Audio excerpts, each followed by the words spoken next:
नमस्कार स्टूडेंट, कैसे हैं आप सब। आज का जो हमारा टॉपिक है वो है वांट हाफ का तनु विलियन सिद्धांत। और ये बहुत ही सिंपल टॉपिक है और हमारा जो चैप्टर चल रही है वो है विलियन। तो सीधा पॉइंट में चलते हैं, वांट हाफ का तनु विलियन सिद्धांत। तो इनके लिए आपको कुछ छोटी छोटी बातों से होते हुए आगे बढ़ना पड़ेगा। तो सबसे पहले बात करते हैं, हमारे पास एक विलियन है। विलियन में तो बच्चा बता देगा कि विले रहता है और क्या रहता है, विलायक रहता है। ये अच्छी बात है, ओके। अब हम लोग मेन पॉइंट में चलते हैं। ये विलेय है वो तीन प्रकार के हो सकते हैं, ठोस, द्रव और गैस। अब वो बात अलग है ना। अब मैं बात कर रहा हूँ वाष्पशील और अवाष्पशील। विलेय अपने पास दो प्रकार हैं, क्या, वाष्पशील और अवाष्पशील। तो अवाष्पशील में अपना कौन आता है, जैसे कि नमक है, शक्कर है, वो आता है ना। और वाष्पशील में कौन आ जाएगा, वाष्पशील में अपना जो द्रव वाला विलेय है ना, वो अधिकतर वाष्पशील में आता है, ओके। तो अभी हम लोग बात कर रहे हैं अवाष्पशील विलेय की, ओके। आगे चलते हैं, दूसरी बात करते हैं। कोई भी विलयन तनु और सांद्र होता है। तनु और क्या होता है, सांद्र होता है। तो मान लो जाए विलेय की मात्रा कम हो, विलेय की मात्रा कम हो तो वो कहलाएगा आपका तनु विलयन। और विलेय की मात्रा अगर ज़्यादा हो तो वो कहलाएगा आपका सांद्र विलयन। ये छोटी छोटी बात आपको पता होना चाहिए इस परिभाषा के लिए। क्लियर है। चलिए अब हम लोग एक पॉइंट और क्लियर करते हैं, है ना, कि अवाष्पशील विलेय हमारे पास क्या है, अवाष्पशील मतलब ये अभी ठोस अवस्था में है ना। तो मान लो जाए वही हमको प्राप्त होता है गैसीय अवस्था में। कौन सी अवस्था में, गैसीय अवस्था में। इस पॉइंट को अच्छा समझिए कि मेरे पास अवाष्पशील विलेय है और अवाष्पशील हमको अगर प्राप्त हो रहा है गैसीय अवस्था में, और उस अवस्था में उसके ऊपर एक दाब लगेगा, वो दाब लगाएगा, ठीक है। जब वो विलेय है, वहाँ अवाष्पशील विलेय है, वह जब गैसीय अवस्था में रहेगा तो उसमें एक क्या लगेगी, दाब लगेगी, है ना। दाब तो सभी लगाता है, सभी गैस लगाते हैं। आपको पता है कि वायुमंडल में जितने भी गैस हैं एक दूसरे के ऊपर क्या लगाते हैं, दाब लगाते हैं। ये तो आपको पता ही है, ठीक है। तो ये जो विलेय है वो अवाष्पशील विलेय है। अगर वो गैसीय अवस्था में उस समय भी वो क्या लगाएगा, दाब लगाएगा, ठीक। एक बात इसको क्लियर कर लीजिए, है ना। और दूसरी बात क्लियर करते हैं कि ये जो विलियन बना हुआ है, जो विलियन बना हुआ है, उस विलियन का भी एक दाब होगा, है ना। वैसे तो विलयन का सबसे बेटर पॉइंट कौन आता है, परासरण दाब। अब परासरण दाब क्या है, परासरण दाब पिछले वीडियो में मैंने आपको क्लियर करवा रखी है परासरण दाब क्या है करके, ठीक है नहीं। तो इस विलयन में होता है परासरण दाब। और ये जो विलेय है वही विलेय अवाष्पशील विलेय है, वो जब गैसीय अवस्था में आता है तो उनमें भी एक क्या होता है, दाब होता है। अब ये पॉइंट मैं क्यों बता रहा हूँ आपको परिभाषा में क्लियर हो जाएगा। चलिए चलते हैं। तो वांट हाफ के अनुसार, वांट हाफ के अनुसार क्या होता है, देखिए कि किसी अवाष्पशील विलेय के तनु विलयन, चलो ये हमने विलेय लिया, वो कौन है, अवाष्पशील विलेय। अब उसका तनु विलयन पर है, मतलब सीधी बात की जो विलेय है उसकी मात्रा क्या है, कम है, तभी तो कौन सा विलयन है, तनु विलयन है। तो किसी अवाष्पशील विलेय के तनु विलयन का परासरण दाब, ये जो तनु विलयन है उसका परासरण दाब, बात क्लियर हो रही है, तनु विलयन का परासरण दाब। तो किसी अवाष्पशील विलेय के, यहाँ पर विलेय जो लगा हुआ है वो कौन सा विलेय है, अवाष्पशील विलेय। तो किसी अवाष्पशील विलेय के तनु विलयन का परासरण दाब अवाष्पशील विलेय के गैसीय अवस्था में प्रदर्शित दाब। अब देखिए ये जो विलेय है अवाष्पशील विलेय जी, अवाष्पशील विलेय उसके गैसीय अवस्था में, कौन सी अवस्था में, गैसीय अवस्था में भी क्या लगाता है, दाब लगाता है। ये तो आपको मैंने पहले शुरू में बताया आपको, ठीक है नहीं। तो क्या बोला मैंने कि किसी अवाष्पशील विलेय के तनु विलयन का परासरण दाब, इस तनु विलयन उसका परासरण दाब, है ना, है ना। अवाष्पशील विलेय के गैसीय अवस्था में प्रदर्शित दाब, अवाष्पशील विलेय के गैसीय अवस्था में प्रदर्शित दाब के बराबर होता है। बस इनका जो परासरण दाब है, कौन से विलयन का, अवाष्पशील विलेय वाले विलयन का परासरण दाब, और उसी अवाष्पशील विलेय का गैसीय अवस्था में उत्पन्न दाब, ये दाब और ये दाब दोनों क्या होता है, बराबर होता है। यही आपका है वांट हाफ का तनु विलयन सिद्धांत, है ना। उसको दूसरे तरीके से और बताऊंगा मैं, ठीक है। तो किसी अवाष्पशील विलेय के तनु विलयन का परासरण दाब है अवाष्पशील विलेय के गैसीय अवस्था में प्रदर्शित दाब के क्या होता है, बराबर होता है। क्लियर है। जो विलेय समान आयतन व समान तापक्रम घेरने पर गैसीय अवस्था में उत्पन्न करता है। इस वाले जो लाइन उसको समझने में थोड़ा दिक्कत होती है पहुँच जाने को।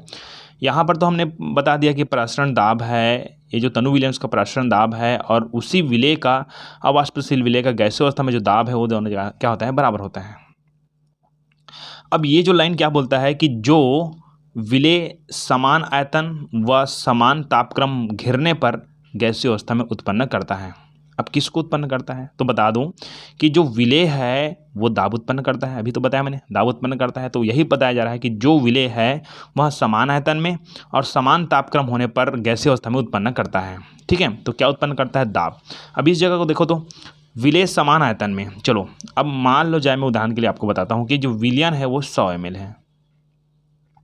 कितना है? लगभग 100 ml है, मान लो जाए। ठीक है ना।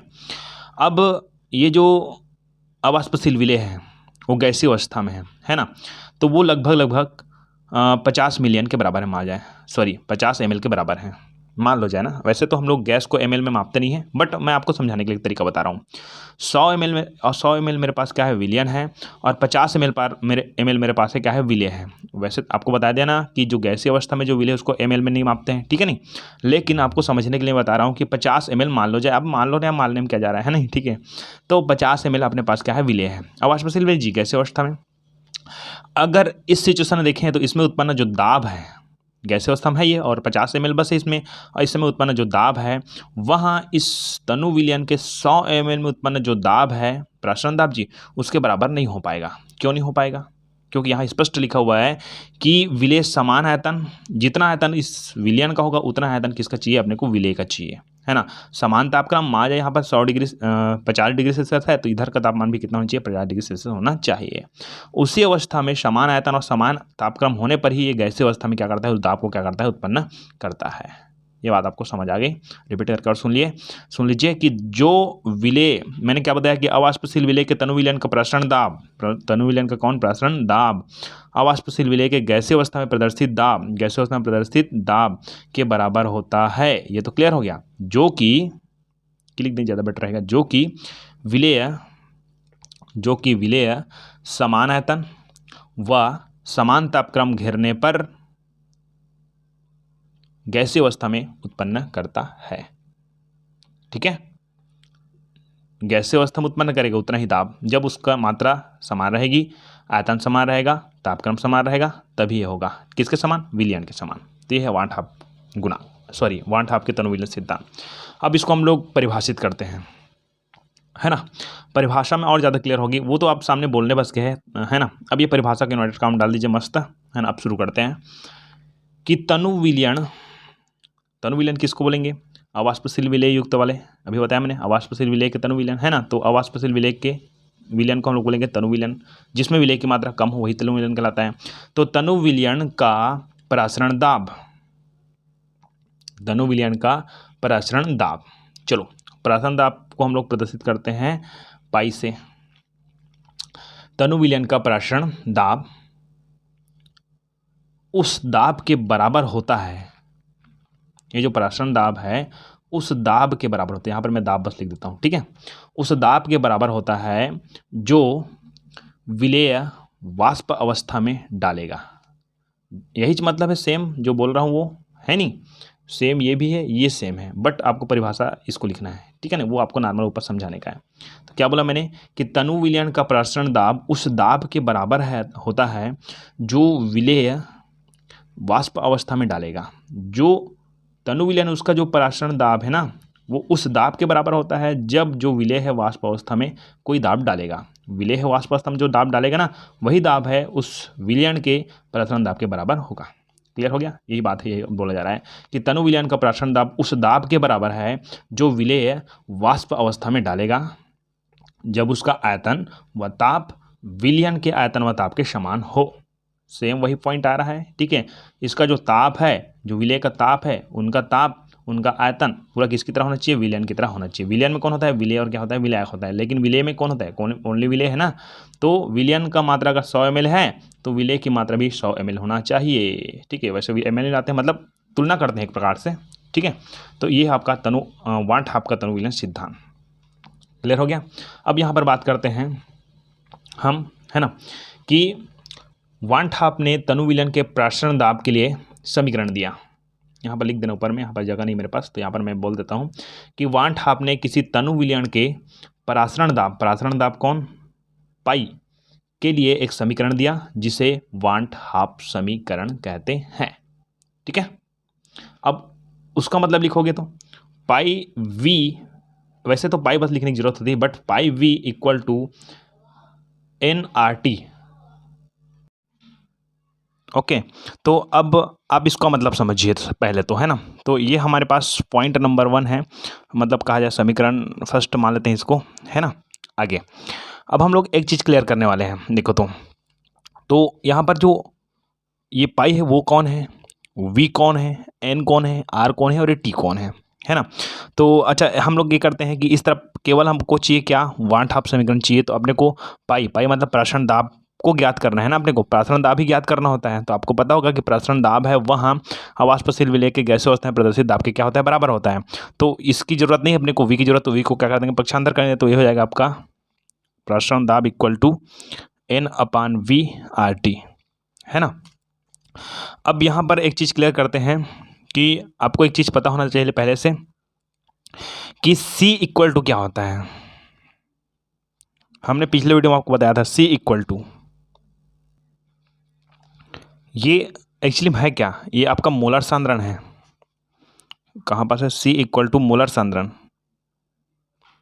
मोलर सांद्रण, सांद्रण मतलब सीधे बल की मात्रा संबंधित है। तो C इक्वल टू हो जाएगा आपका N अपान V, ये आपको बताया गया था, है ना। तो ये n कौन है, ये मोल है, मोलर सांद्रता है जी, मोलर सांद्रण मतलब v, और मोल की सांद्रता है ना, मतलब मोलों की संख्या बटा क्या है आपका आयतन, मतलब n अपान क्या है v, अर्थात ये n मतलब मोल से प्रदर्शित है, आपको पता ही है, ठीक है। मतलब सीधी बात, n का मतलब क्या होता है, विलेय के मोलों की संख्या, किसके, विलेय के मोलों की संख्या, और v पता होता है आपका आयतन। तो मोलर सांद्रण का सूत्र क्या है अपने पास, n अपान v, मतलब c का मान कौन है, n अपान v। तो हमारे पास n अपान v की जगह हमको लिखना पड़ेगा क्या, सी आर टी। वैसे तो आर टी सी लिख देते हैं, लेकिन सी आर टी ज़्यादा बेटर लग रहा है ना, ठीक है। तो ये हो गया आपके पास एक समीकरण प्राप्त हो गया, है ना। अब नीचे में लिख देंगे, यहाँ पाई बराबर क्या है, ये है आपका विलयन का प्रसरण दाब, इसे लिखने की जरूरत नहीं होती है, बट प्रसरण दाब, है ना। और वी कौन है, वी है, ये है वी है विलयन का लीटर में आयतन, है ना। और एन कौन है, एन तो ही बताया मैंने, विलेय के मोलों की संख्या, विलेय के मोलों की संख्या, विलेय के मोलों की संख्या। और सी कौन है, सी आपका मोलर सांद्रण, मोलर सांद्रण, है ना। और एक और क्या बचा, टी बचा, और आर बचा। तो आर क्या है, आर है आपका विलयन का स्थिरांक, विलयन स्थिरांक कहते हैं उसको, स्थिरांक लेना पड़ता है ना अपने को, ठीक है। और टी विलयन का, टी से आपको समझते हैं यार, ताप, विलयन का ताप, जिसको केल्विन ताप कह सकते हैं, ठीक। तो इस तरह से आपको ये क्लियर हो जाएगा कि वांट हाफ समीकरण क्या है। तो ये आपका वांट हाफ समीकरण है, और वांट हाफ फैक्टर आगे हम लोग और पढ़ने वाले हैं। अब यहीं पर एक क्वेश्चन बनता है, उसको हम लोग पढ़ते हैं, थोड़ा सा समझिए कि वांट हाफ समीकरण के द्वारा हम लोग क्या करते हैं उसको तो समझिए कि प्रसरण दाब से अवाष्पशील विलेय का आणविक द्रव्यमान ज्ञात करना। अवाष्पशील विलेय हम लोग जो डाले थे ना, उसका क्या आणविक द्रव्यमान ज्ञात करना। विलेय किसको मानते हैं, अधिकतर हम लोग देखेंगे एम, है ना, एम, ओके। उस विलेय का आणविक द्रव्यमान ज्ञात करना, क्लियर है। चलिए, तो प्रसरण दाब से अवाष्पशील विलेय के आणविक द्रव्यमान ज्ञात करना, ये कैसे करते हैं, तो देखिए ध्यान से। सबसे पहले हम लोग बात करते हैं वांट हाफ समीकरण से, वांट हाफ समीकरण से, क्योंकि अभी हमने पढ़ा है क्या, वांट हाफ समीकरण, है नहीं। वांट हाफ समीकरण कौन है, pi equal to C R T, यही है वांट हाफ समीकरण, हमने पिछले वीडियो में देखा है। यहाँ पर आपको पता होना चाहिए। अब यहाँ देखते हैं, आपको एक चीज़ पता होना चाहिए कि हमारे पास विलायक है, विलायक को हम लोग मान लेते हैं ए से प्रदर्शित करते हैं, और विलेय को बी से। अब मान लो जब मैं बोलता हूँ विलायक का द्रव्यमान, है ना, तो विलायक का क्या हो जाएगा एम ए, विलेय का क्या हो जाएगा एम, मास, मास मतलब द्रव्यमान, ठीक है नहीं, एम बी, है नहीं, ये आपको पता होना चाहिए। और दूसरा बात है भार संबंधित वेट। तो मैं अगर मान जाता हूँ विलायक का भार बोलता हूँ तो डब्ल्यू ए वेट जी, और विलेय का क्या बोलेंगे डब्ल्यू बी, ये आपको ही पता होना चाहिए, है ना। ये विलायक के लिए बोल रहा हूँ मैं, ए वाला बात है वो, और बी वाला किसके लिए बोल रहा हूँ मैं, विलेय का, ठीक है ना। अब हम लोग चलते हैं वाट हाफ समीकरण से, ये लिख दिया मैंने, ठीक है। परंतु C equal to n V, ये आपको अभी बताया मैंने, है ना। C इक्वल टू क्या होता है, एन वी, मतलब ये मोलर सांद्रण है। मोलर सांद्रण किसके बराबर होता है, मोल की संख्या बटा आयतन के बराबर होता है कि नहीं। तो मान लो जाए मुझे किसका निकालना है, विलेय का निकालना है, विलेय का निकालना है। तो मेरे पास ये जो n है वो n किसकी मोलों की संख्या है, विलायक का और विलेय का होता है। तो मेरे को किसका निकालना है, विलेय का निकालना है, क्योंकि विलेय का आणविक द्रव्यमान बोला मैंने। तो अपने को n यहाँ पर लिखना पड़ेगा C equal to N B upon we.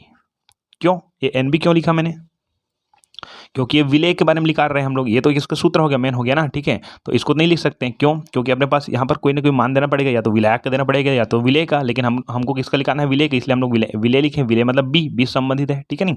तो C equal to N B upon V हो गया, इतना लिखना है, ठीक है ना। जिसमें एन बी बताना पड़ेगा ना भैया, सामने वाला कोई टेंशन में बैठा हुआ है तो उसको पता नहीं चलेगा, तो है ना। तो जिसमें एन बी क्या है, एन बी है आपका विलेय के मोलों की संख्या, किसके, विलेय की मोलों की संख्या, एन बी, क्लियर है ना। वह वी विलयन का लीटर में आयतन, ये तो मैं शुरू में बता चुका हूँ, विलयन का वो क्या है, आयतन है, लीटर में आयतन, है ना। अब हम लोग करते हैं यहाँ पर पॉइंट को देखते हैं कि C का मान मैंने बताया एन बी, जबकि हम लोग पिछले वीडियो में क्या किए थे, एन अपान वी के जगह हमने को क्या रखे थे, C। अब क्या करना है, C की जगह उसको रखना है, उल्टा कर देना है, ठीक है। तो ये हो गया आपका प्रसरण दाब इक्वल टू हो जाएगा एन बी, C की जगह ना, इस C की जगह जी, N B upon V R T. क्यों, C equal to N B upon V, ठीक है। इसको हम लोग मान लेते हैं, अच्छा इसको समीकरण 1 मान लेते हैं, इसको हम लोग मान लेते हैं समीकरण 2। मानने में क्या जाता है नहीं, ये देख लीजिए। अब हम लोग समीकरण 2 में एन बी का मान रखने पर, अब ये एन बी क्या है, अब चलो एन बस तो देखते हैं, मोल एन मतलब क्या होता है, मोल। एन इक्वल टू क्या होता है, एन इक्वल टू का मान होता है डब्लू अपान एम। अब सर कहाँ से नया नया नियम जोड़ देते हैं यार, भाई ये मोल की सूत्र है जी। मोल का सूत्र क्या होता है, विलेय का भार बटा विलेय का आणविक भार, है नहीं। विलेय का भार बटा विलेय का आणविक भार, अणुभार कहते हैं सीधा, है नहीं। ये हो गया, यही तो है आपका मोल की सूत्र। मोल हम लोग पढ़े हैं पिछले वीडियो में, है नहीं। N equal to W upon M. अब मैं किसके लिए निकाल रहा हूँ, एन बी के लिए निकाल रहा हूँ, बी के लिए। तो यहाँ पर एन बी लिखना पड़ेगा, उसका डब्लू है तो डब्लू बी लिखना पड़ेगा, एम है तो एम बी लिखना पड़ेगा। जहाँ ये डब्लू बी है वो आपको शुरू मैंने बताया था, ये देखो, सॉरी यहाँ पर इधर वाले जाएंगे, डब्लू बी कौन है, विलेय का क्या है आपका भार है ना। विलेय का द्रव्यमान कह सकते हैं, भार सीधी बात रही, द्रव्यमान मतलब भार, ठीक है। और ये एम बी कौन है, ये विलेय का आणविक द्रव्यमान है। कहाँ एम बी, यहाँ पास है देखो, तो ये एम बी है, तो यही तो है ना। तो समीकरण 1 में एन बी का मान, एन बी बराबर क्या, डब्लू बी बटा एम बी का मान एन बी रखने पर, सीधी बात, मान लिखने की रखने पर, जहाँ डब्लू बी बराबर विलेय का द्रव्यमान और एम बी बराबर विलेय का आणविक द्रव्यमान, ये कोष्टक में आप लोग लिख देना, क्लियर है, ये लिखना जरूर है ना। अब हम लोग देखते हैं क्या है, कई बार वीडियो बंद हो जाता है, पता नहीं चलता है कहाँ चलते हैं ना, ठीक है। तो आगे देखते हैं, हमने क्या कर दिया कि pi equal to W B upon M B, इसका मान, किसका मान, एन बी का मान, एन बी का मान की जगह हमने इसको रख दिया, ठीक है, अपान वी इंटू क्या है, आर टी। ये तो आपको पता है, ठीक है नहीं। वैसे तो हम लोग आर टी देखेंगे तो ये इसके साथ गुना था, किसके साथ गुना था, एन बी के साथ गुना था, मतलब ऐसे गुना है इसके साथ, है ना। तो सीधा ऊपर का गुना हो जाएगा, ये क्लियर है नहीं। तो ये हमारे पास क्या होगा, W B R T upon M B upon V, ये बटा करके ऐसे ऊपर ले जाएंगे तो ये हो जाएगा, ऐसे ऊपर से गुना हो जाएगा ये वी के साथ। तो आएगा क्या हमारे पास, pi equal to W B R T upon M B V, ये आ जाएगा, ठीक है। इसको हम समीकरण 3 मान लेते हैं, ओके। और अपने को चाहिए किसका, विलेय का आणविक द्रव्यमान ज्ञात करना है। विलेय कौन है इसमें, विलेय का आणविक द्रव्यमान कौन है, विलेय का अन्य द्रव्यमान कौन है, एम बी है। एम बी का मान, तो एम बी को इधर पक्षांतर कर दो, ठीक है, इधर पक्षांतर करेंगे, इधर भाग इधर गुना हो जाएगा, तो मतलब सीधी बात, इसकी जगह ये आ जाएगा, इसकी जगह ये आ जाएगा, तो ये हो जाएगा आपका पाई, सॉरी एम बी इधर ले आया था, एम बी इधर ले आए ना हम लोग, एम बी इक्वल टू, ये इधर चला गया, ये इधर आ गया, ठीक है, तो डब्ल्यू बी आर टी अपान पाई, इधर चला आ गया ना, ठीक है, वी ये हो गया आपका समीकरण 4, मतलब सीधी बात यही कि एम बी का मान आणविक द्रव्यमान का मान, ठीक है ना, क्लियर हो गया। और जहां आपको बता दूं कि आर का मान कितना होता है, लगभग आर इक्वल टू होता है 0.082 लीटर वायुमंडल के -1 मोल -1 होता है, ये इसका क्या है, मात्रक है, ठीक है, ओके। तो ये कंप्लीट हो गया, आगे हम पढ़ेंगे संप्राष्ट्रीय वगैरह वगैरह, ठीक है, थैंक यू।